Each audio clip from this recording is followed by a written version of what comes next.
Teeny? I'm doing a video right now. Did you know the moon's sky looks like this in the northern hemisphere, like in Canada, but it looks like this in the southern hemisphere, like in Australia? It's upside down. And while this is fun fact, it's even more fun to understand why. As we all know, the Earth is a sphere.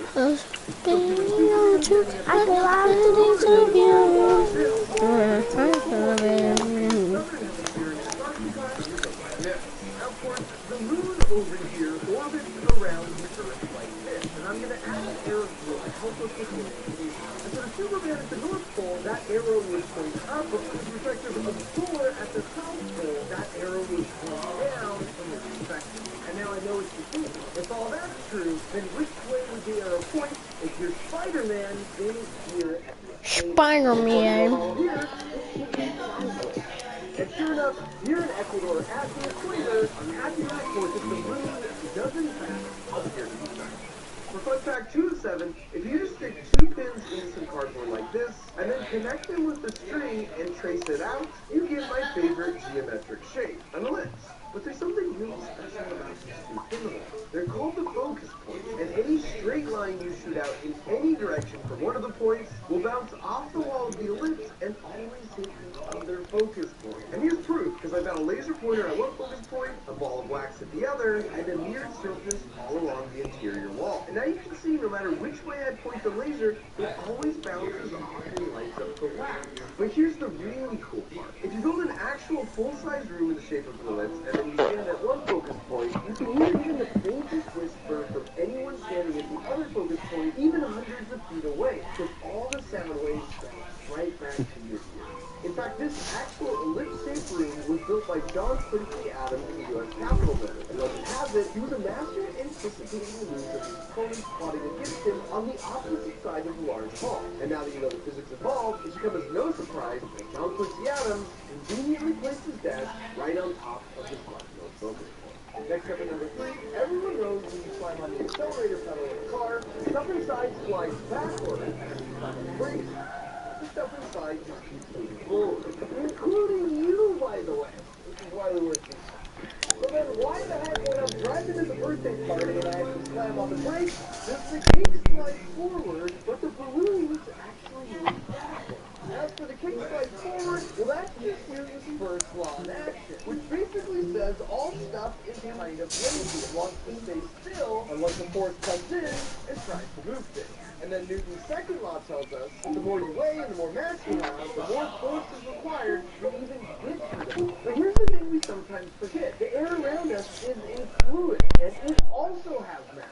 It weighs something. This is why air pressure is a thing. There's tons of air.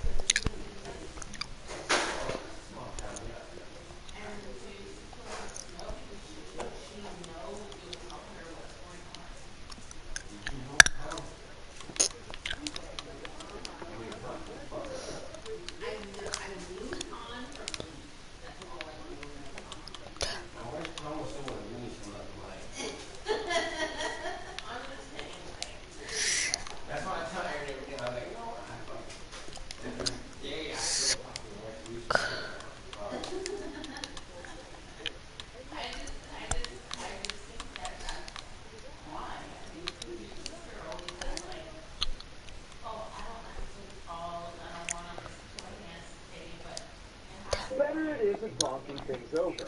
So in the car, when you slam on the brakes, it's not just the stuff in the back that has mass that wants to be moving, but all that invisible air does too. So when I slam on the brakes, the air itself also sloshes forward. And since that air is more dense than the helium gas in the balloon, the likely We're gonna play some Fortnite soon. and that's what we expect, right? If I can.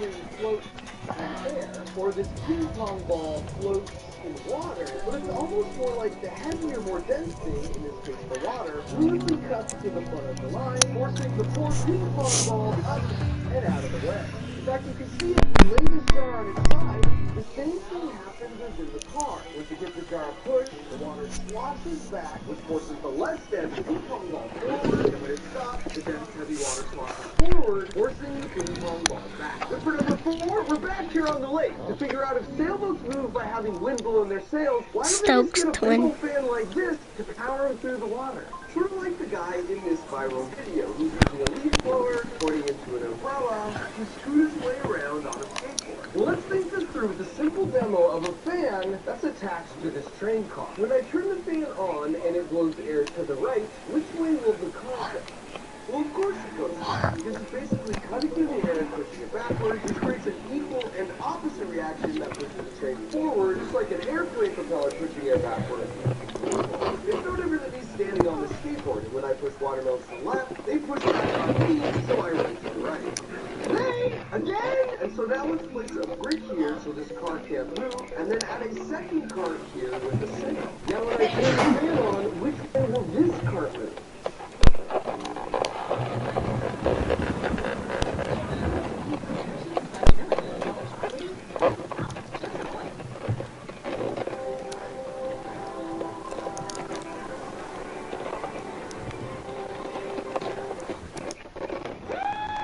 Of course to the right, because all that fast moving air hits the sail. It's like it's being bonked out of a tiny little water. So if we now remove the brick, and this cart wants to move to the left, and then this one wants to move to the right, what will happen when we connect them? Nothing! Because it's a perfectly timed tug-of-war, with each cart trying to move in opposite directions with the same amount of force. If it actually sort of does work to move a boat forward, you just have to leave the sail and point it the other way. At that point, you might as well just take that same fan and stick it underneath the boat, so you can much more effectively distribute the heavy water and the air, which is, of course, exactly what a boat propeller does. And sure enough, when I plug it into real life, as you can see, I don't go anywhere. So then if we've totally debunked the idea of blowing your own sail, then what about that guy with the leaf blower and umbrella on the skateboard? Well, I copied this exact same setup here, and I can confirm it actually does work. Oh, shoot. This has nothing to do with the umbrella or the leaf blower, and everything you need to get. This is an electric skateboard, with a battery stored right over here, exactly the same as you can see in a bunch of shops or videos. Now, before we get to the last screen, including answering if this demo works, if you're like me and you love that aha moment when you learn something new, well, I got great news for you. Let me guess. That's right. Because packaging up that moment is why I created Friends Lab. It's a super fun toy every month we mail that comes with a video where but now I just found out it was supposed to be a foot off the ground the whole way around. And the question is, how much more extra rope for you to buy to add to this rope to make that happen? And you might be thinking double or even triple this amount, but what if I told you you only need this much extra rope? 6.28 feet. The circumference of the Earth is 131 million feet, and yet you only need this much extra rope to lift the whole thing a foot off the ground all the way around. And what's even crazier is if you did this around a basketball, it would be the exact same amount of extra rope. Now the math is just some straightforward 8th grade algebra. You can see here, because the radius cancels out, it doesn't matter what size circle you use. It always works out to super pi, or about 6.28 feet of rope. And now the same things don't work. There's that baby girl. Square, it will immediately be obvious why the size of the object doesn't matter. So this is my initial rope. When I raise it off the table, you can see each corner, I only need to do 40 feet total. And because of the basketball, you still get the same answer as the smaller four-sided shape like this. Pretty close. 6.28 actually. And number 6, there was a Kickstarter a while back. I claimed to have invented a floating backpack that would use impact forces by 80%. Okay. Or the left of and this motion isn't just for show. By suspending the low cover drive reduces impact forces by 80 to 90%. I really did make sure that a lot of people in the comment section was debating whether or not these would actually help. So what are you saying?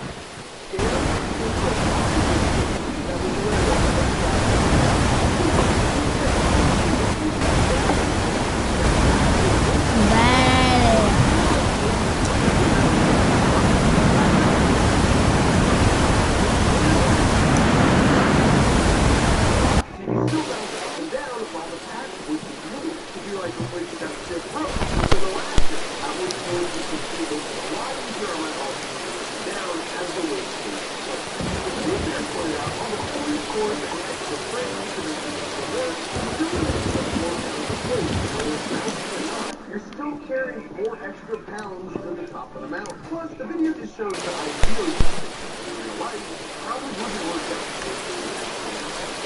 That's always one side full of that valid argument. It's totally been played with methods, I order one myself, and then when hiking for a few miles with normal backpack, and then it's exactly 2,000 points with a otherwise backpack, it's all going to be together anyway. In my opinion, it feels like it's like rocking these back. It's like dog. Oh, that feels good. That's kind of the trick I feel. If you hit the right tuning, it's magic. Not the right tuning, the opposite. Oh yeah,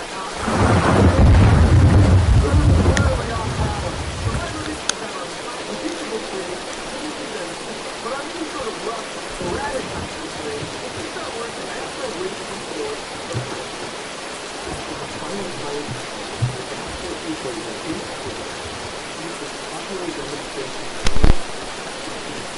there's a lot of really draining opposite directions, even if the few feet on either side. Have Fortnite time.